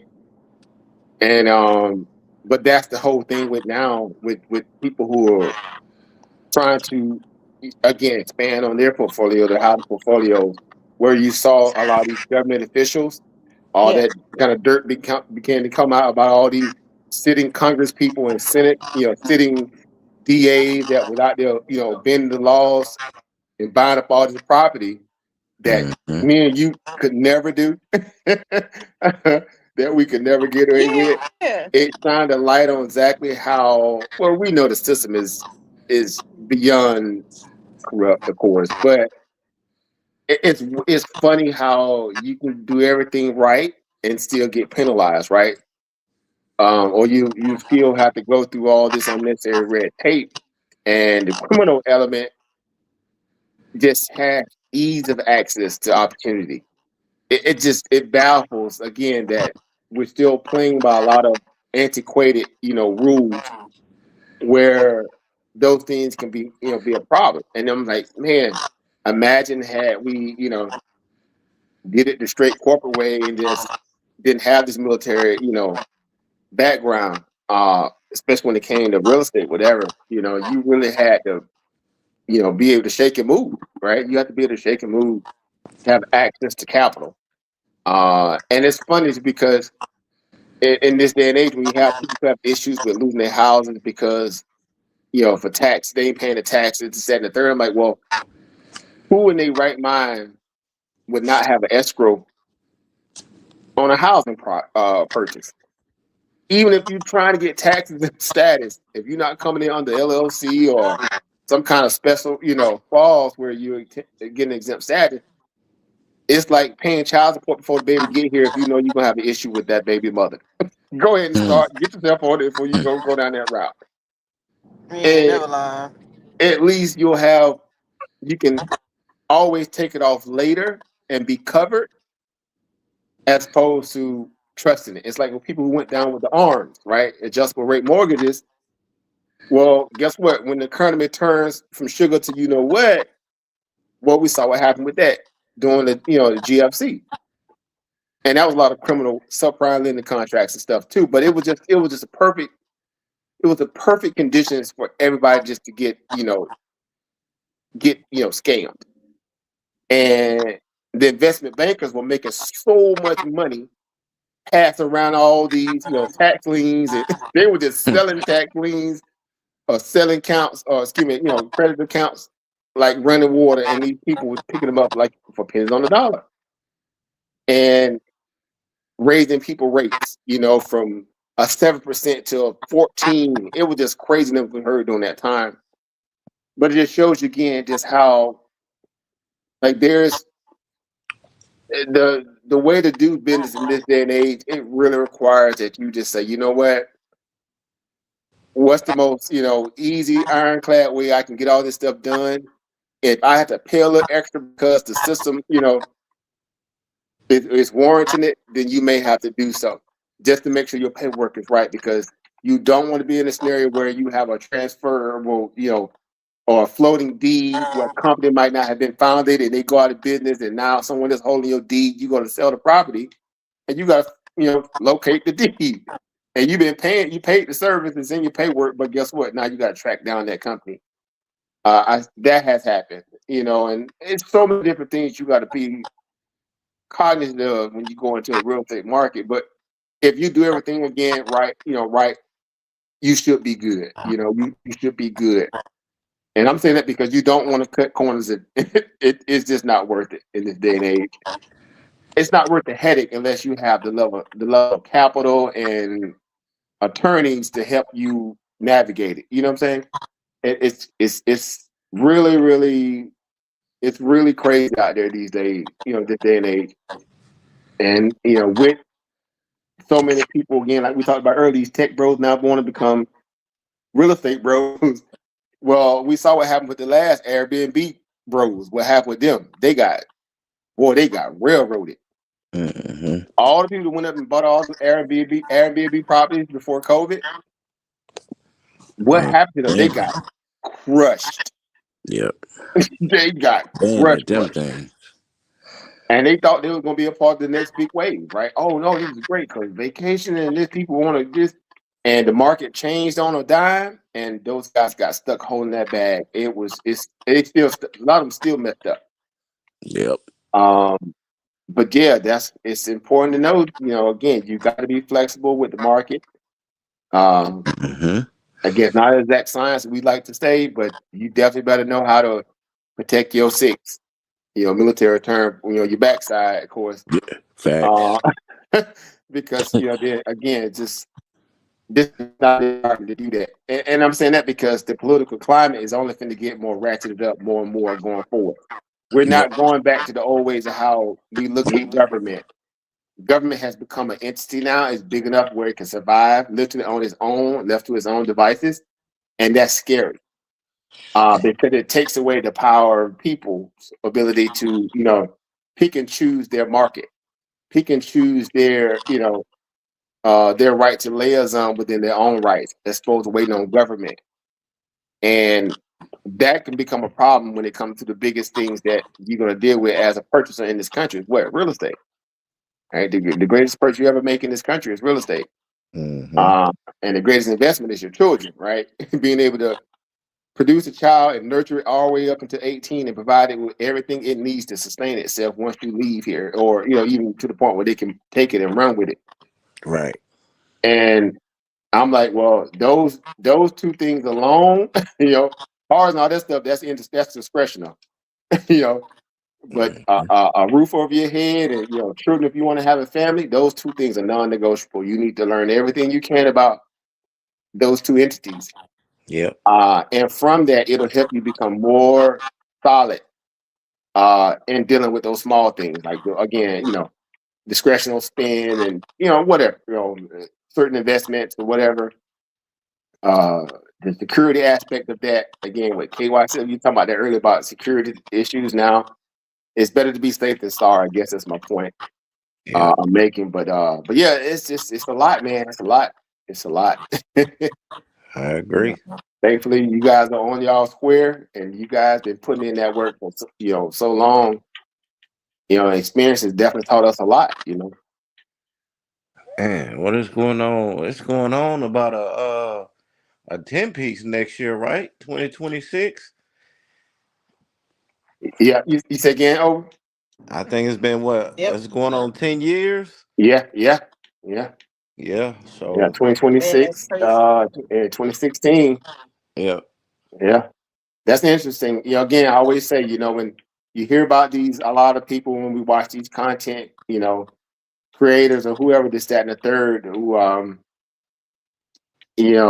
you say, well, those who've been around for a while, putting in work and watching how they've morphed into the beings they've become, and who's been consistent in terms of keeping a fair and straight message, Right. where it gives people the ability to see things, from a very lucid perspective, where there's again, you're not trying to teach people how to cut corners. You're not trying to teach people how to,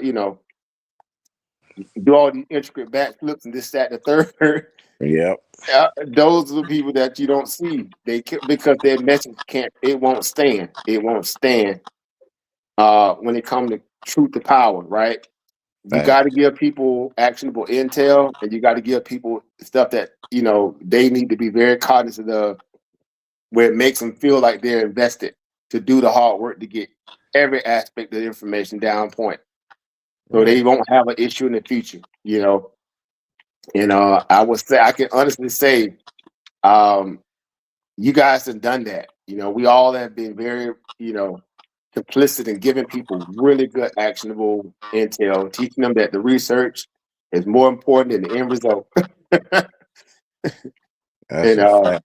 And as the thing goes, you can take that to the bank, because when it's done that way, you can take it to the bank and not have no issues. And so salute to you guys, man. Again, that's the whole 10-year decade that you just really brought that full circle over. That's a good point. That's a lot of information. Facts. Yeah, people should know by now, man, that it's only valuable information coming out from this airwave over here, from us. So ain't no manipulation tactics, no cutting corners, shortcuts, or ain't no buzzwords and stuff over here that other people be using. So it's authentic. We gain value by sharing the information and everybody else applying it. So that's the value in going back and fetch and bringing it back to the family and everybody taking that information and growing from it and doing the same thing. Each one teach one. Yeah, I'm excited for these new folks, man. These young kids, and this. And I say young kids, but these young adults. I'm gonna call them what they are. Right. And the Sister Taylor again, someone within your network as well, with Chris and everybody that you don't work with over the time, Sister Monica and all those young people who've now gone on to do things and get themselves saturated into the markets, and not just the investment side, but also just the work markets themselves and corporate markets. And it's weird when you look back and then you say, well, I'm doing this to pay it forward, and these guys sat and listened, and they took that information and heeded it, and they just really got some good tracks to run on these days. That's the part that really gets you excited, because I hear it a lot. People message me out the blue. I'm sure y'all get it too. Email me out the blue or call me out the blue, and they're like, "Man, I remember back doing the Discord days, or this or that, or this particular one you did. It resonated, and I did this, and because of that, I'm here now." Yep. And you say that's what it's all about. Yeah. Because it is a truly a peer-reviewed opportunity, funnel. Yep. Everything we do is a peer-reviewed funnel. It's no hierarchy, it's no leadership, it's Right. the opportunity is the leader. What you're embarking on that's what you submit yourself for. And you just want to have all the information you possibly can, at your disposal to access it. And so that's where you guys come in and just being able to say, hey, look here, look over here, do this, do that, real live experience cases, use cases. So again, that's salute to you all going into the next calendar year here, because it's been truly a great grind watching, our level of knowledge growth and just, any tangible growth that comes from it. It's good to see that those things are happening. Right. Brandon. Yeah, my little nephew, custodial account, doing his thing. He be thinking he balling. Who, Zion? Yeah. That's When I beautiful. always tell him, boy, you broke, you don't have no money. He be like, oh yes I do. I be like, no you don't. He be like, I got an investment account. You won't even let me get to it. I be like, oh yeah, I forgot. That's it. That's It's the a beautiful idea. thing when you can pocket watch yourself. Exactly. Yeah, that's a beautiful feeling. I want to pocket watch myself. I'm like, yeah, I'm growing. Little small steps. Again, to get the young kids excited for that, because they Yeah. have a long timeline of opportunity. For us, it's you get older, you got to be very cautious, right? For a lot of reasons. Yeah. But younger people, they can afford to have those, those mishaps and those, come to discipline moments, and it's great, it's good seeing that. But at least they're trying, right? You got them in the right avenue, and then guess what? You done already won, because they're talking about the things that's going to help really, expand their life, their livelihood, and it's not based on, cultural norms and sociological, talking Yeah. points. They talk about business. They talk about growth. They talk about opportunity. They're talking about, independent owner contract, sole proprietorship. They talk about all the things that you would get excited about as you was a parent, or you was an uncle or auntie or grandparent, whatever, or even just a concerned mentor. You hear those kind of talking points from a kid, you win it. Right. Oh yeah. They cutting on Bloomberg TV, in the mornings. That's they don't want to watch a cartoon. Now I'm watching Bloomberg. Yeah, he Especially when actually you has see it too. a Yeah, class is called personal finance, and that's why I was telling people. People keep saying they're not teaching financial literacy in school, but they actually are. They just naming the classes. The way that the classes are named, you would never know what they're doing there unless you go and find out. Um, and Zion had a segment on the stock market. And when he did well on it, his teacher asked me, how did he know? He said, oh, my aunt done taught me how to invest a long time ago. I know that much. right. so That's right. so he was able to do the basics, and his friends was like, well, how do you learn it or whatever? So, he still has his Acorns account as well. So, Yeah. you know, some of the, and that's what I tell people, you might want to find out which child is learning in school. Because I actually had to go because I didn't know what the class was. And then when I saw it, the curriculum, I'm like, oh, snap. They teaching y'all everything, and they put them through this simulator Yep. scenario where they give them a salary, and they have them. There's these little simulations where you have to pick out what type of house you want to buy, how much you want to pay, your car note, and it's funny to listen to them break it out because the way they communicate to you when they trying to spend their money is not how they try to spend their own, honey. They be cutting corners and everything. It's too That funny. that it's interesting watching it. Real talk. Yeah, That so is awesome. I told Sanaya, I said, hey, you're gonna Zion about to get his car, so you're gonna go get a job while you're in school, and you gotta pay your own insurance and your own phone bill. So she was like, well, how much is that? So I told her the amount. She was like, oh my goodness, growing up, that's gonna be half of my check, Timo. I said, well, how do you think I feel when I have to pay it? So you're gonna have to give up some of your coins, shorty. Right. They But only knew. so Yep. So the only thing I did, I just had him pull out the vision board, broke out the calculators. Let's chart it out. I said, never That's get it. anxiety. Always plan. Put a budget together. That's it. And you know how we Price used to do is them information. allotments in the military. Do them allotments. Get to another bank account. Put the money over here. Let that pay for the bills. Keep everything else over here. Have your investment, and you in there.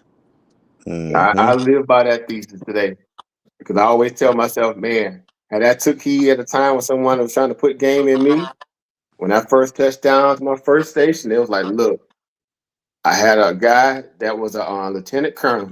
He took a liking to me. And it was like, you're going to be squared away, Addison. You're going to be squared away. I was like, what do you think? He said, I'm going to give you some priceless information. And I'm like, okay. It's like, look, every time you get paid, you take out $100 allotment and send it towards some kind of form of investment. And it sounded larger than life at the time. But again, if you don't get that steady, drum beat of that information, it'll sound great at the moment, then it'll fall on deaf ears as soon as your budget hits you up saying, let's go to class 6 and go to EM club. We ain't never lying. Or the NCO club. We go in the club, we go into class 6 and go in the club. But it makes so much sense. Again, I still to this day I internalized that because that was wisdom speaking at a point where they're like, you got your whole career ahead of you. And here it is, a guy that's been in the military, over 18 plus years. You got to listen to that, right? He's telling you what he would have done if he had chance you over. Right. And it's interesting how that worked now because now we are those older people who are now trying to give those youngers that same level of advice. Yes. And I don't really call it. It's not even advice. It's life lessons.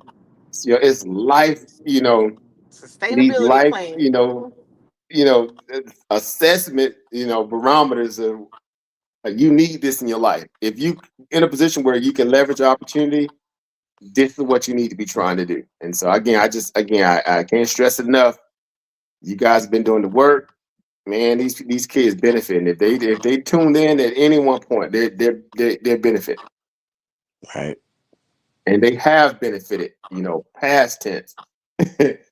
And so again, endless salutes to that. And I know this upcoming year is going to be just as great. And I was, kind of going through a lot of stuff too, and because I'll be getting ready to make another shift coming up, in the next 6 months. We are, moving to another command. Well, she's moving into a command. I say that. Okay. And so we're headed back down towards the Alabama scenario. After being in this area here in 6 years or whatever, and it's like, okay, yeah, I'm kind of going through all that again. It's like we're there now. At the end of all this, and it's like, okay, it's just been one heck of a ride. And it's like all the information we've been learning now in terms of getting prepared for a retirement mindset, even though, it would seem that way, but it's just a retirement from service work, Right. active scenario in terms of her scenario at this point. It's really, really, it's been a very, what's the word? It's been I say the aspect of the 2R. It's been proper placement, meaning being in the right place at the right time, or in a place and making the best out of it, given the due diligence and the discipline to make things work. I'm really, happy that I've had awesome people like you guys, and good people I can look to for insight, intel, or just to have an ability to network with great people. Because again, I realize just how important that is. Even for people who have backgrounds, and they may deal with real estate, may deal with finance, may deal with government contracting and different things that comes along with the business side of things. It's good to have good people around you. Right. So again, salute to you all, and I'm looking forward to being more present in a lot of more moments when we had them before. It's just y'all know the last 5 years have kicked my behind. And I can only begin to You tell leaving the y'all, snow, coming back to the sun, huh? yeah, man, it's been a rough 4 years, 5 years now, and that's just part of life where I'm at in my life, in my age, I guess. You know how stuff go. Y'all know I ain't even got to say it. It's just at that point now where a lot of that family stars to fall, and you got to deal with that. Yeah. But it's good because again, you say when we say that everything that we learned from those great vessels when they were present, it's our turn to carry that baton further. We just build on their works, build Right. on their Yes, sir. highlights, and grow from their their so-called in their mindset, things that they would probably be the best that they never got completed, and we just keep grinding. So It's it's true. no different. It's no different for all of us. So, So I'm excited for that. A, you like to fish now, and all these changes with this water contamination. How is that affecting your fishing? He's still fishing. He just Yeah, gonna what do it from you sideline. catch it? Oh, Well, catching and throwing back. I will say a good thing about it. I'm still, still doing the rabbit stuff. So, I throw them back unless someone wants them. But I am avid researcher when it comes to, again, just dealing with changes in patterns, right?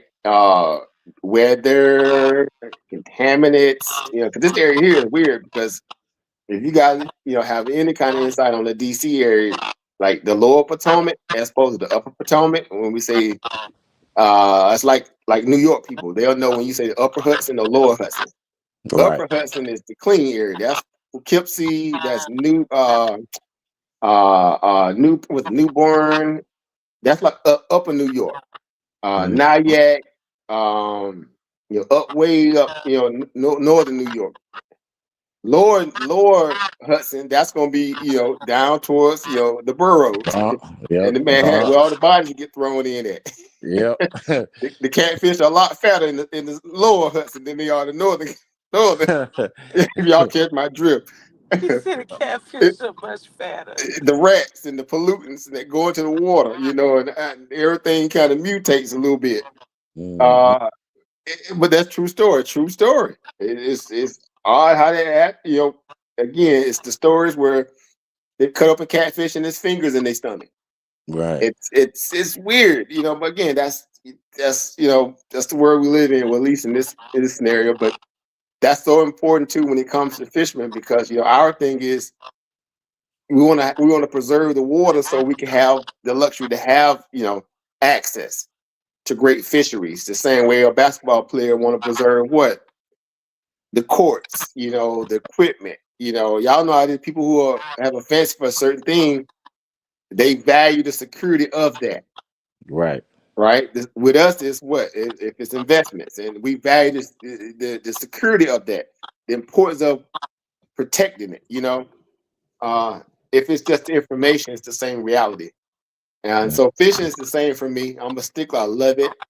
You guys know I got my little boat scenario at my last birthday, not the 2024 birthday, and it just was it was like, man, okay, I'm here now because I'm at a point now I just want to be able to enjoy that part of my life, and it's about to happen again, especially when we move down towards Alabama because there's a great fishery down there. But I Yeah. look forward to being able to share that, with other people. And knock on wood, I know we hadn't talked in a while, but I just came off a 2 birthday charter scenario. We went down to Panama City here about 3 weeks ago. We were down there doing some offshore fishing with Oh, friends of man. the family, and a group of guys met. 2 of them, was already known me and the other guy, but they brought in some of his family and some other guy. But these were all veterans, all ex-military guys, and there was only one of them still active. So we had 2 Vietnam vets in the mix, and the rest of us were kind of younger than my age, mid-40s and early 50s and mid, some of them close to 60. Right. But it just weird, how we all just came together and we just had the greatest time ever. And like this is the stuff that we talk about when you say bucket list stuff. When people say you work hard so you can play harder, Yeah. the ability to do stuff like that. Like most tech CEOs, how do they do proper R&R? Where they go out on a yacht and do deep sea fishing and stay out to sea for 7-8 days. Yep. Everything's furnished on the boat. They ain't got to leave, right? They got helicopter, lands, small boats to run off on shore, and they go out and go fishing. They Right. go out and do, the Yukon excursion. They go do the Great Salmon Run, up in the northern, northwest region. They Mm-hmm. go to the Caribbeans and do, tuna, and Kubara snappers. Again, it's weird because those are people you see that do these charters now. If they Right. don't own their own boat, they go out and do stuff like that. They get up with some of their buddies and they go hang out in nature. Like Yep. who knew? That stuff used to be fanciful when I was a kid, but now I'm seeing it. But like, man, it's so exhilarating and so relieving. Yeah, And man. you guys do it when y'all take y'all trips, right? Mo and Chris, y'all gotta go down to Cancun. Y'all do your little things when y'all were doing that. Remember? Yeah. I'm sure They y'all down know, there but now, Chris. yeah, They it's down that. there now. So I just say, man, more of that in the upcoming years for all of us. I'm speaking that to the universe. Yeah. Because we need ways to detox, but also enjoy the moment. Yeah. And putting in work and doing stuff. But if it's just to help, again, reset yourself, rebalance yourself, and come back out. But those things, I would say, I employ people to look into opportunities to do stuff like that. Ain't nothing better than nature, because during COVID, guess what? Nature was the hottest ticket on the planet. Yep. When you were locked in your house, the hottest thing in the planet was just to go outside Yeah. and be away from everybody else and enjoy nature. Nature began to take back its planet.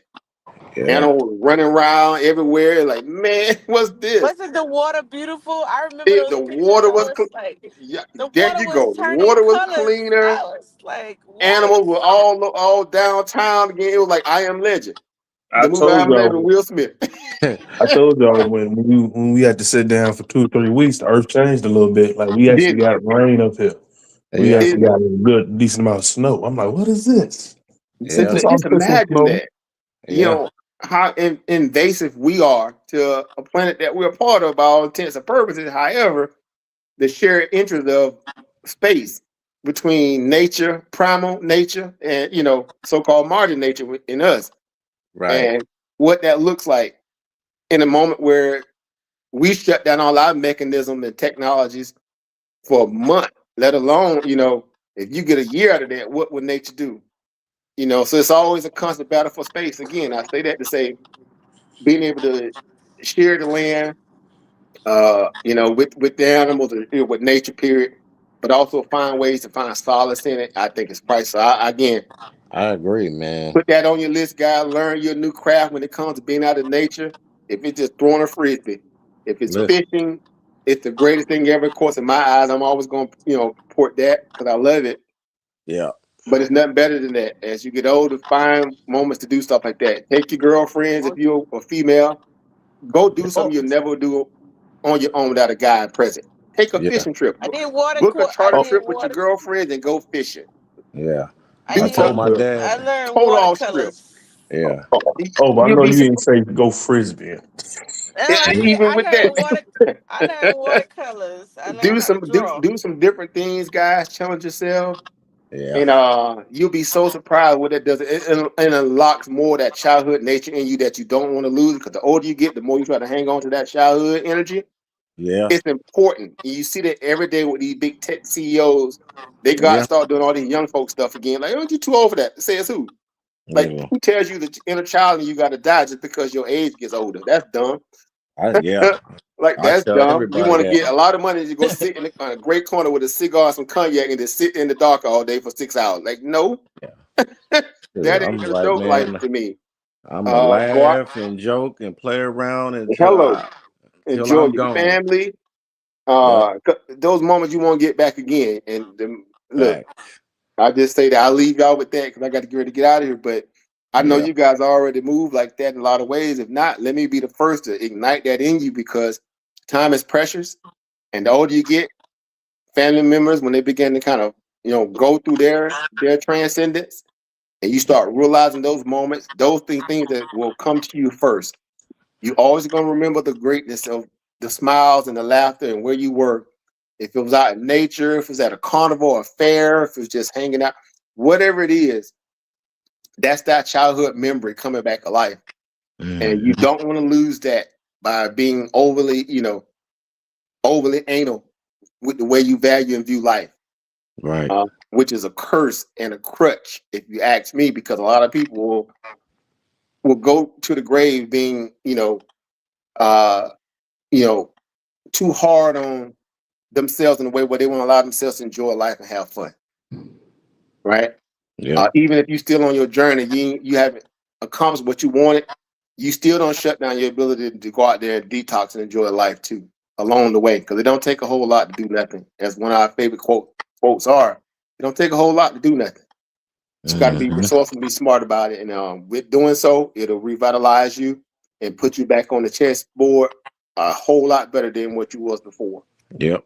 And so I just say again, benefit from it where you can. And again, I know, we're going to meet up again and we're going to have many more of these. I look forward to coming back into the program again. Okay. Yeah, probably technical stuff. And I know it's around that hour for a lot of people. So I'm getting ready to get out of here myself and go watch a movie with the family. So I'm just speaking about that. And we're going to go watch a movie. So I enjoyed it as always, guys. It's an honor. I look forward to the next meeting, meeting of the mind. And again, like always, I'm gonna keep you guys lifted up. I always do, even when I'm not around. Just believe me, I'm always lifting you guys up. I speak about you guys a lot, especially with other people. And when it comes to, as most people say, they tribe. We have our own little so-called version of that, or village, as I like to call it. But it's good to hear you guys and hear from you guys. And definitely look forward to hearing from you guys in the future. I appreciate that, Obo. Appreciate that a lot. Anytime. It's an honor, man. So y'all just keep me in the loop, man. Next time y'all do the live, I'm if I'm available, I'm here. I'm here. Gotcha. All right. Let me get out of here. and send you guys a happy calendar new year. You know, I don't celebrate it really, but I'm gonna say it anyway. Happy Right. calendar new year. Happy calendar New Year to you too, man. That's awesome. My best, guys, and I'll talk to you guys in the future. All righty. Peace, family. Peace, everyone. Peace, everybody.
Uh oh.